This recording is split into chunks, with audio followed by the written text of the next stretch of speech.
Good morning student of class 11th। Welcome to STVP online Hindi classes. आज की इस class में हम अपनी जो घर की याद पोएम है उसका सेकंड पार्ट करेंगे बेटा। फर्स्ट पार्ट हम कर चुके हैं, अब हम इसका जो आगे का पार्ट है वो पढ़ेंगे। जैसा कि हम जानते हैं कि इस कविता में कवि जेल में बंद है। जेल में बंद होने के कारण उन्हें अपने घर की याद आ रही है और घर की याद आने की पीड़ा को व्यक्त करते हुए कवि ने यह कविता लिखी है। तो हमने कविता में पढ़ा है कि उनके जो पिताजी हैं वो याद करके अपने 5वें बेटे को बहुत दुखी हो गए होंगे और उनको दुखी देखकर कवि यहाँ पर यह बताना चाहते हैं कि किस प्रकार वह अभागा बेटा है जिसे याद करके पिताजी रो पड़े होंगे। ऐसे पिताजी जो साहस से भरे हुए हैं, जो निडर हैं, वो उनकी आंखों में भी अपने पुत्र को याद करके आंसू आ गए होंगे। आगे करेंगे इसकी व्याख्या हम। 5वां में हूँ अभागा जिसे सोने पर सुहागा, पिताजी कहते रहे हैं प्यार में बहते रहे हैं। क्या बताना चाहा है यहाँ पर कवि ने यहाँ पर बताना चाहा है कि मैं उनका 5वां बेटा हूँ और 5वें बेटे को याद करके ही उनके साहसी पिता भी रो पड़े हैं। पिता के प्यार के बारे में यहाँ पर कवि ने बताया है। कवि यहाँ पर बताना चाहते हैं कि उनका जो 5वां बेटा है वो बड़ा भाग्यहीन है। वह उनके साथ नहीं है। वह देश को स्वतंत्र कराने के लिए आज़ादी की लड़ाई लड़ रहा है और इसके कारण ही वह जेल में बंद है। यहाँ पर कवि ने यही बताया है। परंतु पिताजी को वह सबसे प्यारा है। क्या है पिताजी को सबसे प्यारा? 5वां पुत्र है। जो उनके जो 5 पुत्र हैं वो सोने के भांति हैं और जो 5वां पुत्र है वो सोने पर सुहागे की भांति हैं। जब भी कवि के बारे में उनके पिताजी बात करते होंगे, चर्चा करते होंगे तो वो भाव विभोर हो जाते होंगे। कवि को याद करके वो भावुक हो गए होंगे। यहाँ पर कहते हैं पिताजी कहते रहे हैं प्यार में बहते रहे हैं। उनको याद करके जो उनके पिताजी हैं वो हमेशा ही भाव विभोर हो जाते हैं। आज उन्हें अपने बेटे की बहुत याद आ रही है। सोने जैसे जो उनके बेटे हैं वो भी आज उन्हें तुच्छ लग रहे होंगे। आज उनके स्वर्ण बेटे लगे होंगे उन्हें हेठे, क्योंकि मैं उन पर सुहागा बंधा बैठा हूँ अभागा। अपने पिताजी के प्यार को व्यक्त करते हुए कवि कहते हैं कि उनके पिताजी अपने 4 बेटों को सोने के समान मानते हैं और मैं उनका 5वां बेटा उन सोने पर सुहागा हूँ। यहाँ पर उसी बात का वर्णन किया है कि कवि के पिता आज अपने 5वें बेटे को याद करके भाव विभोर हो गए हैं। ऐसे में उनको अपने सोने जैसे 4 बेटे भी कैसे लगे होंगे? तुच्छ लगे होंगे, क्योंकि मैं उन पर सुहागा बंधा बैठा हूँ अभागा। क्योंकि उनका जो 5वां बेटा है जो सोने पर सुहागे की भांति है वो जेल में बंधा बैठा है, वो घर पर नहीं है और जिसे याद करके कवि के पिता भावुक हो गए होंगे। उनका जो 5वां बेटा है वो देश को आज़ाद कराने के लिए जेल में बैठा हुआ है और ऐसे में पिताजी अपने बेटे को याद करके भाव विभोर हो गए होंगे। यहाँ पर इस पद्यांश में कवि ने अपने पिता के प्रति जो लगाव है, कवि पिता का जो भवानी के प्रति लगाव, अपने बेटे 5वें बेटे के प्रति जो प्यार है उसको बड़े सुंदर ढंग से व्यक्त किया है। सोने पर सुहागे मुहावरे का यहाँ पर सुंदर प्रयोग हुआ है। भाषा सरल सहज है। साहित्यिक खड़ी बोली का यहाँ पर प्रयोग हुआ है। आगे देखें। और माँ ने कहा होगा दुख कितना बहा होगा, आँख में किस लिए पानी, वहाँ अच्छा है भवानी। अब जब पिता इस प्रकार से दुखी हो गए हैं तो उनके पिता के इस दुख को कम करने के लिए उनकी माँ साहसपूर्ण शब्द कहती हैं। क्या कहती हैं? उनकी माँ कह रही हैं कि तुम थोड़ा सा अपने आप को संभालो, जो भवानी है वो जेल में ठीक है। और माँ ने कहा होगा दुख कितना बहा होगा, आँख में किस लिए पानी, वहाँ अच्छा है भवानी। माँ ने पिताजी को समझाते हुए कहा होगा कि ऐसे मन तुम अपना भारी मत करो।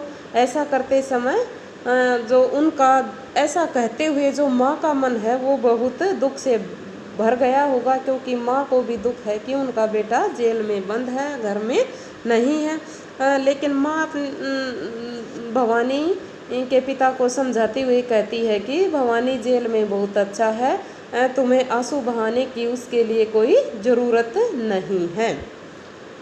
वह वहाँ पर बहुत अच्छा है।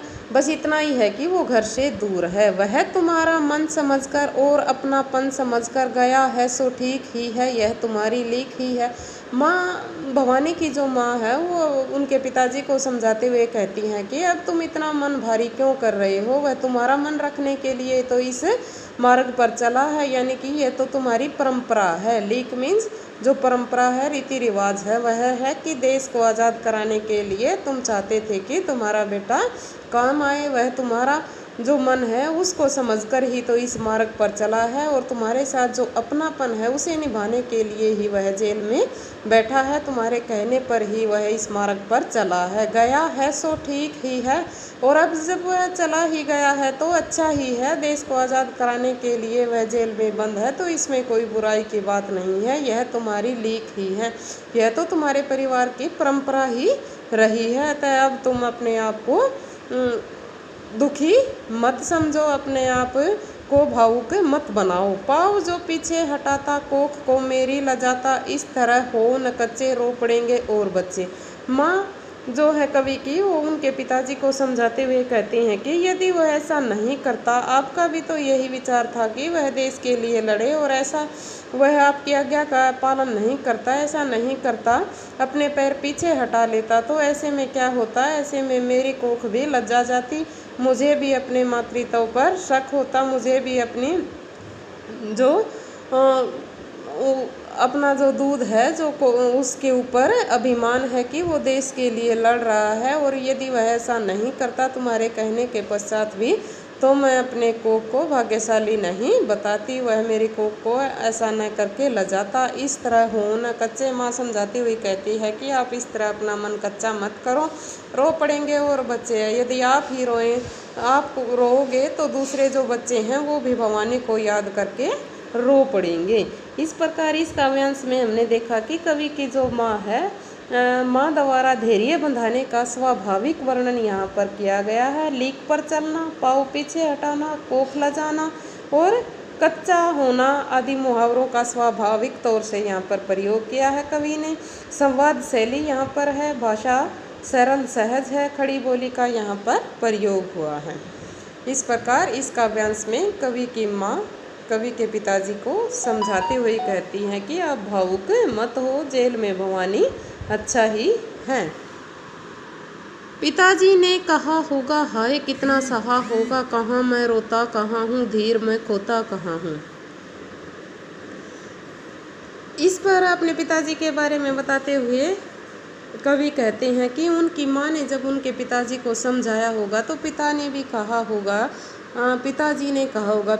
कहा होगा, और ऐसा कहने पर उन्हें बहुत दुख भी हुआ होगा, उनका मन अंदर से बहुत दुखी हुआ होगा। कहाँ मैं रोता कहाँ हूँ, उन्होंने कहा होगा कि मैं कहाँ रोता हूँ, मैं तो बिल्कुल भी नहीं रो रहा हूँ। धीर मैं खोता कहाँ हूँ, मैंने अपना धैर्य नहीं खोया है, मैं धीरज नहीं खो बैठा हूँ, मैं अभी भी रो नहीं रहा हूँ। हे सजीले हरे सावन, हे कि मेरे पुण्य पावन, तुम बरस लो वे न बरसे, पांचवे को वो न तरसे। इस प्रकार अपने पिता को याद करके और ये विचार करके कि माता पिता भी उनके बारे में दुखी होंगे, कवि का मन भी दुखी हो जाता है, और वो सावन को संबोधित करते हुए कहते हैं कि हे हरियाले सजीले सावन, हे कि मेरे पुण्य पावन, तुम बहुत पवित्र हो, तुम पवित्र बरसात के महीने हो, तुम चाहे जितना बरस लो, तुम बरस लो वे ना बरसे, तुम जितना मर्जी बरस लो, लेकिन मेरे माता पिता की आंखें कभी नहीं बरसनी चाहिए, उनकी आंखों से आंसू नहीं टपकने चाहिए, पांचवें को वो ना तरसें, और अपने पांचवें बेटे को याद करके वो कभी भी दुखी नहीं होने चाहिए। इस प्रकार यहाँ पर ये सब बताया गया है। मैं मज़े में हूँ सही है, घर नहीं हूँ बस यही है, किंतु यह बस बड़ा बस है, इसी बस से सब विरस है। कवि यहाँ पर बताना चाहते हैं कि बादलों को और सावन को यह संदेश देना चाहते हैं कि जो अलगाव का दुख है अपने परिवार से वो तो मैं भोग ही रहा हूँ, लेकिन इस दुख के बारे में मेरे माता पिता को मत बताना। मैं मज़े में हूँ, सही है, यह बात बिल्कुल सही है कि मैं यहाँ जेल में बंद होने के बाद भी मौज में हूँ, मैं बिल्कुल सही हूँ, घर नहीं हूँ। बस यही उनसे कह देना, हे सजीले सावन, उनको यह संदेश देना कि मैं यहाँ जेल में बिल्कुल ठीक हूँ। मुझे बस यही दुख है कि मैं घर से दूर हूँ, किंतु यह बस बड़ा बस है। बस शब्द का प्रयोग यहाँ पर दो अर्थों में कवि ने किया है। क्या कहना चाहते हैं कि बस यही बात कि मैं जेल में बंद हूँ और घर से दूर हूँ, यही सबसे बड़ी बात है, और इसी के सामने सब लाचार हैं, इसी बस से सब विरस है, और यह वह बस है जो मुझे अपने परिवार से अलगाव का नरक भोगने के लिए विवश कर रहा है, और इसी बस के कारण सब दुखी हैं। मैं भी दुखी हूँ और मेरा परिवार भी मुझसे बिछुड़कर दुखी है। इस प्रकार यहाँ भी क्या है, वही संवाद शैली का प्रयोग हुआ है, मुक्तक छंद है, खड़ी बोली का सुंदर प्रयोग हुआ है, बस शब्द में अलंकार यमक अलंकार का प्रयोग हुआ है, पुण्य पावन में अनुप्रास अलंकार है, पिता की भावुकता का यहाँ पर सजीव वर्णन किया है, और दूसरा यहाँ पर जो कवि हैं वो सावन को अपना दूत बनाकर अपने माता पिता के पास भेजना चाहते हैं, और उन्हें कहना चाहते हैं कि उन्हें जाकर यह संदेश दे देना कि मैं जेल में बिल्कुल मज़े में हूँ। इस प्रकार आगे यदि हम देखें, किंतु उनसे यह न कहना, उन्हें देते धीर रहना, उन्हें कहना लिख रहा हूँ, उन्हें कहना पढ़ रहा हूँ, काम करता हूँ कि कहना, नाम करता हूँ कि कहना चाहते हैं लोग, कहना मत करो कुछ शोक कहना। यहाँ पर क्या बताया गया है, यहाँ पर कवि ने बताया है, सावन को संबोधित किया है, कहा है कि हे सावन, तुम जाओ और मेरे माता पिता को यह संदेश दे देना, तुम मेरे माता पिता को मेरे कष्टों के बारे में मत बताना, बस यही संदेश देना कि मैं जेल में बहुत खुश हूँ, मैं बहुत प्रसन्न हूँ। उन्हें यह मत बताना कि मैं यहाँ पर बहुत दुखी हूँ। तुम उन्हें धैर्य देते हुए कहना कि जेल में मैं पढ़ रहा हूँ और लिख रहा हूँ, मैं अपनी कविता लिख रहा हूँ और साथ में अपनी पढ़ाई का जो काम है वो भी कर रहा हूँ, साहित्य लिख रहा हूँ। वह यहाँ पर काम कर रहा है, ये बात तुम जाकर बता देना। यानी कि जो कवि हैं, भवानी हैं, वो जेल में काम कर रहे हैं, यह संदेश तुम मेरे परिवार को, मेरे माता पिता को दे देना। नाम करता हूँ कि कहना, तुम उन्हें कहना कि मैं इतना अच्छा काम कर रहा हूँ, मैं देश का नाम रोशन कर रहा हूँ, देश को आज़ाद कराने के लिए मैं जेल में बंद हूँ, अतः मैं उनका और अपने देश का नाम भी ऊंचा कर रहा हूँ। यह संदेश तुम उनको देना और उन्हें समझाना कि वो मुझे याद करके न रोए। चाहते हैं लोग, कहना मत करो कुछ शोक कहना। वह सावन को संबोधित करते हुए कहते हैं कि उसे अनेकों लोग चाहते हैं, बहुत सारे लोग उनसे प्यार करते हैं। क्यों करते हैं? क्योंकि वह देश के लिए लड़ रहे हैं। मत करो कुछ शोक कहना, मेरे माता पिता को यह समझा देना कि वह मेरे लिए दुखी न हों, क्योंकि मैं यहाँ पर ठीक हूँ, मैं यहाँ पर काम कर रहा हूँ, अपने देश का और अपने माता पिता का नाम रोशन कर रहा हूँ, मैं अपना साहित्य जो है उसकी रचना कर रहा हूँ, पढ़ रहा हूँ, लिख रहा हूँ, और बता देना कि मैं यहाँ पर व्यस्त हूँ, मैं दुखी नहीं हूँ। और कहना मस्त हूँ मैं, काटने में व्यस्त हूँ मैं, वजन 70 शेर मेरा और भोजन ढेर मेरा।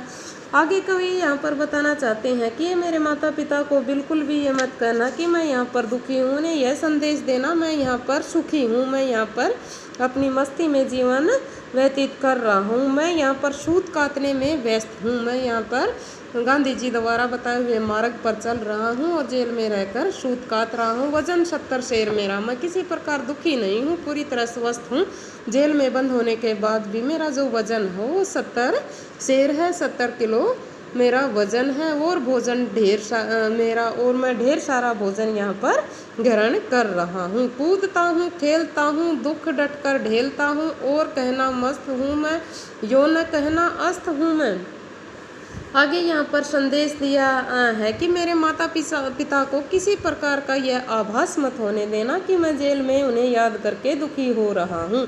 मैं खेलता कूदता हूँ, दुख को अपने नज़दीक भी नहीं आने देता हूँ। मैं यहाँ पर मस्ती से अपना जीवन यापन कर रहा हूँ, परंतु उन्हें यह मत कहना कि मैं डूबते सूर्य की तरह निस्तेज हो गया हूँ। यो न कहना अस्त हूँ मैं। उन्हें ये मत कहना कि मैं अपने घर वालों को, अपने परिवार वालों को याद करके बहुत दुखी हूँ और डूबते हुए सूर्य की भांति मैं तेजहीन हो गया हूँ। यह संदेश उन्हें कभी भी मत देना। क्यों? क्योंकि यदि तुम ऐसा संदेश मेरे माता पिता को दोगे तो वह टूट जाएंगे। कवि के संदेश का यहाँ पर सुंदर वर्णन किया है। सावन का यहाँ पर मानवीकरण किया गया है। जो कहना शब्द है उसकी बार बार आवृत्ति के कारण काव्य में चमत्कार उत्पन्न हुआ है। कामकर्ता की कहना में अनुप्रास अलंकार है। खड़ी बोली का यहाँ पर प्रयोग हुआ है। डट कर, ढेलना, अस्त होना मुहावरों का कवि ने यहाँ पर सुंदर प्रयोग किया है। भाषा सरल सहज है, प्रसाद गुण है। साहित्यिक खड़ी बोली का यहाँ पर कवि ने सुंदर ढंग से प्रयोग किया है। हाय रे ऐसा न कहना है कि जो वैसा न कहना, कह न देना जागता हूँ, आदमी से भागता हूँ।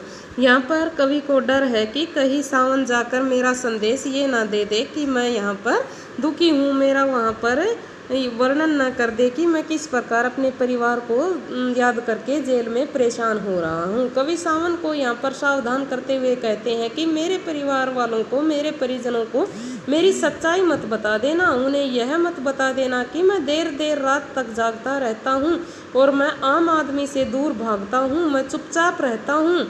उन्हें यह बता मत देना। और मैं आदमी से किस प्रकार डरने लगा हूँ, उनसे दूर भागने लगा हूँ, यह मेरे माता पिता को मत बताना, क्योंकि ऐसा यदि तुम बताओगे तो वो बहुत दुखी हो जाएंगे। कह न देना मौन हूँ मैं। उन्हें ये मत कहना कि मैं यहाँ पर चुपचाप रहता हूँ, खुद न समझूँ कौन हूँ मैं। उन्हें यह भी मत बताना कि मैं किस प्रकार यहाँ पर अपने आप को भी भूलता जा रहा हूँ, कि यह भी न बताना कि चिंता में डूबकर मैं स्वयं को ही भूलता जा रहा हूँ। देखना कुछ बक न देना, उन्हें कोई शक न देना। कवि फिर से सावन को सावधान करते हुए कहते हैं कि हे सावन, तुम वहाँ जाकर कुछ ऐसी वैसी बात मत बोल देना कि जिससे मेरे माता पिता को शक हो जाए कि मैं जेल में सुखी नहीं हूँ। तुम अपने आप को सावधान रखना और मेरे बारे में सच्चाई बिल्कुल भी मत बताना। हे सजीले हरे सावन, हे कि मेरे पुण्य पावन, तुम बरस लो वे ना बरसे, पांचवें को वे ना तरसे। आगे कवि क्या कहना चाहते हैं? सावन को संबोधित करते हुए कहते हैं कि हे हरियाले सावन, तुम पुण्य कार्य में लीन हो, तुम पावन हो, तुम पवित्र हो, तुम स्वयं तो जितना मर्जी हो बरस लो और धरती को और लोगों को प्रसन्न कर दो, पर मेरे माता पिता की आंखों से एक भी आंसू मत बहने देना, उन्हें मेरी याद मत आने देना। इस प्रकार हमने अपनी यह पोएम कंप्लीट की। Thank you and have a nice day.